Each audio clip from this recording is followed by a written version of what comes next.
One of the greatest voices in Brazil is part of the history of Avantasia, the late André Matos. How were your experience with him?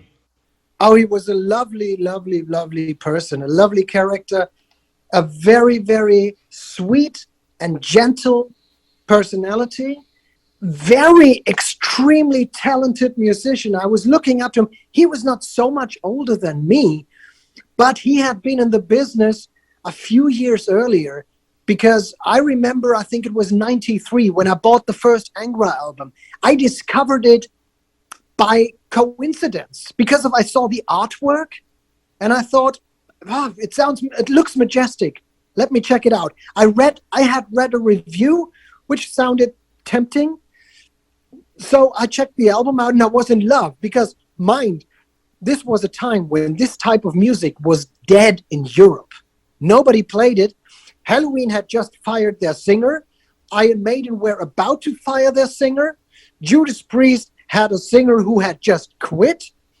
There were no bands playing this type of music. And Angra were doing it in such a great way. Carry On, I heard it for the first time. I was in love with it.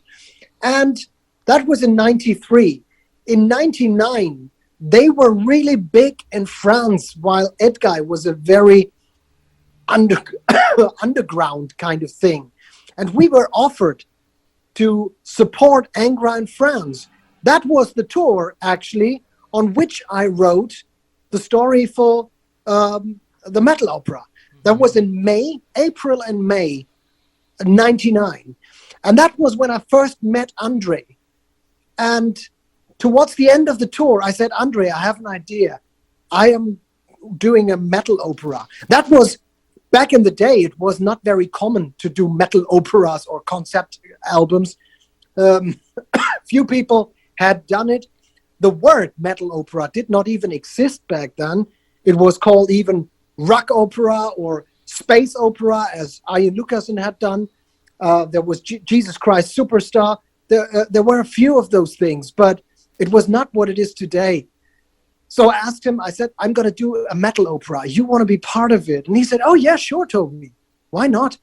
And we made that agreement, very loose agreement, in May 99, even before I had started to produce it.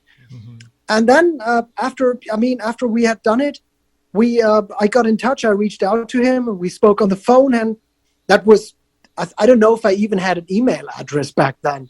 We were speaking on the phone, and we settled everything, and he was part of the metal opera. And ever since we were friends, it took me like 2 or 3 years later, I was invited to sing on the Shaman record, mm-hmm. And I returned the favor. And then he invited me to Brazil in 2003 to play with Shaman for a DVD. Funny enough, he invited Sasha Pat as well. And that's when I first met Sasha Pat. It was in Brazil. Actually, it was at the airport in Frankfurt because we had the same flight. So Andre was a lovely person, and he's sorely missed. Absolutely fantastic character. Great musician. A bit quirky, I have to say. He was a bit quirky, but who is not? I mean, we are all a bit odd. But lovely. Very, very lovely. Could be stubborn. Often late on tour. He was often the last one to come. I remember I bought him a book, a children's book, which is called Do You Know How to Read the Watch? Or How to Read the Watch, or Let's Learn How to Read the Watch. Something like that. I don't know how to translate it. But and it was really funny, but I never really gave it to him because I thought it may be an offense. I bought it after the tour. After the first tour we did together, the 2008, the Scarecrow tour, because it was always late. He would always show up late. We were sitting in the bus. Andre would come 5 minutes later. That was his nature. He was very, very, excuse me to say that, he had a very Latin American approach to time. and it was, you could only love him. I bought the book for him. unfortunately, I never gave it to him. And it was a bit heartbreaking when I found it maybe 2 years ago during lockdown. I still have that book here, and I found it. I had bought it in 2008. And yeah, well, I never managed to tell him, Andre, be on fucking time. Unfortunately, he's sorely missed. Absolutely.